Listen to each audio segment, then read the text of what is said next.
হাজিরিন, আমি আপনাদের খেদমতে কোরআনুল কারীমের সূরাতুল জুমার 9 নম্বর আয়াতে কারিমা তেলাওয়াত করেছি। এই আয়াতের সামনে অল্প কিছু কথা আপনাদের মাঝে শেয়ার করার চেষ্টা করব ইনশাআল্লাহ। রব্বুল আলামিন বলেন, قل هل يستوي الذين يعلمون والذين لا يعلمون। হে নবী, আপনি বলুন, যারা জানে এবং যারা জানে না তারা কি কখনো এক হতে পারে নাকি? আপনারা বলেন, যারা জানে এবং যারা জানে না তারা কি কখনো এক হতে পারে? অর্থাৎ যাদের ভিতরে কোরআন হাদিসের জ্ঞান আছে আর যাদের ভিতরে নাই তারা কি কখনো এক হতে পারে নাকি? কথা বলেন, যাদের ভিতরে কোরআন হাদিসের জ্ঞান নাই, যাদের ভিতরে কোরআন সুন্নাহর কোনো আলো নাই, আর যাদের ভিতরে আছে তারা কখনো এক হতে পারে না। আল্লাহ রাব্বুল আলামিন বিশ্বনবী সাল্লাল্লাহু আলাইহি ওয়াসাল্লামকে বলছেন, হে নবী, আপনি বলুন, যারা জানে এবং যারা জানে না তারা কখনো এক হতে পারে না। যাদের ভিতরে কোরআনের জ্ঞান আছে, কোরআন সুন্নাহর ধারক বাহক যারা,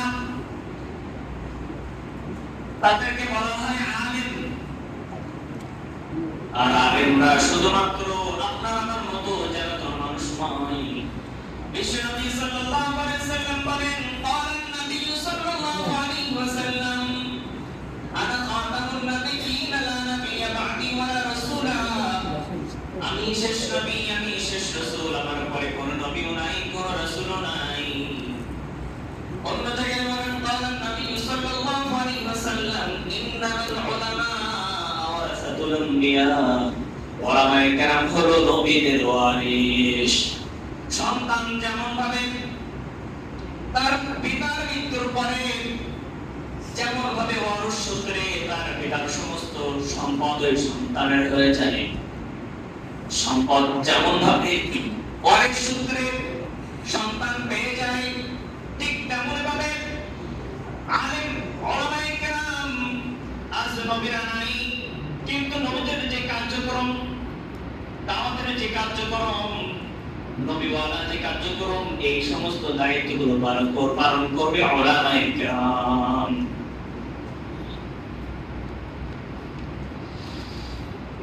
কিন্তু দুঃখজনক হলেও সত্য, আজ আলেমদেরকে গালি দেওয়া হয়, আলেমদেরকে সম্মান করা হয় না। আপনার মাইন্ডে এটা সেটআপ করে রাখবেন, ওলামায়ে কেরাম নবীদের ওয়ারিস। আর এই ওলামায়ে কেরামকে যদি আপনি সম্মান করতে না পারেন, মসজিদের ইমামকে যদি আপনি সম্মান করতে না পারেন, পৃথিবীর সমস্ত মানুষের যদি ইমামের পিছনে নামাজ হয়, অন্তত আপনার নামাজ হবে না। কথা বলেন ঠিক কিনা?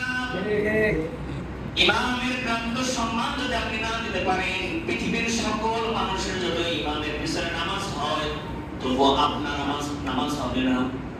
কারণ আপনি ইমামকে ইমাম হিসেবে মানেন না, তাহলে আপনার নামাজ আদায় হলো কেমনে? বিশ্বনবী সাল্লাল্লাহু আলাইহি ওয়াসাল্লাম বলেন, ওই আলেম হও, তা না হলে তলবে ইলম হও, তা না হলে সেটাও যদি তোমার তাকদীরে তোমার নসিবে না থাকে, আলেমের পিতা মাতা হওয়ার চেষ্টা করো, সেটাও যদি তোমার তাকদীরে তোমার নসিবে না থাকে, অন্তত আলেমদের সঙ্গে সুসম্পর্ক রাখো, ভালো ব্যবহার করো, তাদেরকে মহব্বত করো। এরপরে কখনো না আলেমদের সঙ্গে বেয়াদবি করে নিজের হেদায়েতের দরজায় তোমার তালা লাগিও না। বিশ্বনবী সাল্লাল্লাহু আলাইহি ওয়াসাল্লাম বলেছেন, হে আলেম হও, এই তলবে ইলম হও, সেটা যদি তোমার তাকদীরে নসিবে না থাকে, তাহলে আলেমদের সাথে পিতা মাতা হও, সেটাও যদি তোমার তাকদীরে তোমার নসিবে না থাকে, আলেমদের সঙ্গে ভালো ব্যবহার করো, সুসম্পর্ক রাখো। এরপরেও যেটা আছে সেটা কখনো করো না, আলেমদের সঙ্গে বেয়াদবি করে নিজের হেদায়েতের দরজায় তোমরা তালা লাগিও না। কারণ আল্লাহ রাব্বুল আলামিন বলেন, ইন্নামা ইয়াখশাল্লাহা মিন ইবাদিহিল উলামা। এই আলেমরাই হলো সবচেয়ে আল্লাহ রাব্বুল আলামিনকে বেশি ভালোবাসে, বেশি ভয় করে, কথা বলেন ঠিক কিনা? তুমি যত বড় ডক্টরেট ডিগ্রি অর্জন করো না কেন, তুমি পিএইচডি হোল্ডার হতে পারো, তোমার অনেক জ্ঞান আছে, দুনিয়া বিজ্ঞানের কোনো অভাব নাই, কিন্তু কোরআন সুন্নাহ আলো যদি তোমার অন্তরের ভিতরে না থাকে, ছোট একটা বলবে আলিম, তার অন্তরের ভিতরে আল্লাহ পাক রব্বুল আলামিন কোরআন সুন্নাহর জ্ঞান দিয়েছেন। আল্লাহ পাক রব্বুল আলামিনের কাছে তোমার ওই ছোট বাচ্চা, মাসুম বাচ্চা যার অন্তরে কোরআন হাদিসের জ্ঞান আছে, আলো আছে, আল্লাহ পাক রব্বুল আলামিনের কাছে তার মর্তবা, তার সম্মান এত বেশি। তুমি দুনিয়ার শিক্ষায় পিএইচডি হোল্ডার হতে পারো, দুনিয়ার শিক্ষায় তুমি বড় বড় ডক্টরেট হতে পারো, তুমি বড় বড় ডিগ্রি অর্জন করতে পারো, কিন্তু আল্লাহ পাক রব্বুল আলামিনের কাছে ওই মাসুম বাচ্চার তুলনায় তোমার ভ্যালু একেবারে জিরো, কথা বলেন ঠিক কিনা? তুমি পিএইচডি হোল্ডার হতে পারো, বড় বড় ডিগ্রি অর্জন করতে পারো, দুনিয়ায় শিক্ষার কোনো শেষ নাই, তোমার সমস্ত শিক্ষা আছে, কিন্তু ছোট মাসুম বাচ্চা যার ভিতরে কোরআনের জ্ঞান আছে, কোরআনের আলো আছে, কোরআন সুন্নাহর জ্ঞান আছে, আর তোমার ভিতরে কোরআন সুন্নাহর জ্ঞান নাই, আল্লাহ পাক রব্বুল আলামিনের কাছে তোমার কোনো ভ্যালু নাই। ওই ছোট মাসুম বাচ্চাটার মর্যাদা অনেক অনেক বেশি, বলি সুবহানাল্লাহ। শুধু তাই নাই, যার অন্তরের ভিতরে কোরআন সুন্নাহর আলো নাই, যার অন্তরের ভিতরে কোরআনের কোনো নূর নাই, আলো নাই, কোনো জ্ঞান নাই, বলা হয়েছে তার অন্তরটা হলো অনেক দিন একটা বাসার ভিতরে মানুষ যখন বসবাস না করে, যেমন ভাবে পোকামাকড়, জিন ভূত যেমন ভাবে বসবাস করে, ঠিক তেমন ভাবে যার অন্তরের ভিতরে কোরআন সুন্নাহর জ্ঞান নাই, আলো নাই, তার অন্তরের ভিতরে ঠিক তেমন ভাবে শয়তান এসে হাঁটু গোড়া দিয়ে ঠিক তেমন ভাবে বসে যায়। সেজন্য তো আজ আলেমদেরকে সম্মান করে না, সেজন্য তো আজ ইমামদেরকে সম্মান করে না, কথা বলেন ঠিক কিনা? বলা হয়েছে যে আলেমদের যদি সম্মান দিতে না পারো, তাহলে বুঝবে তুমি নবীকে স্বয়ং অসম্মানিত করলে, কথা বলেন ঠিক কিনা? বিশ্বনবী সাল্লাল্লাহু আলাইহি সাল্লামের যদি তোমরা পেতে চাও, বিশ্বনবী সাল্লাল্লাহু আলাইহি সাল্লাম বলেছেন যে আমার উত্তরসূরি হলো উলামায়ে কেরাম, আর যদি হক্কানি আলেমদের হকের সাথে হাত মেলানো হয়, মনে করবেন আমি জ্ঞান নবী বিশ্বনবীর হাতের সঙ্গে হাত মিলালাম, সুবহানাল্লাহ বলেন। হক্কানি আলেমদের যদি মেহমানদারি করেন, মনে করবেন আমি স্বয়ং নবীকে মেহমানদারি করলাম।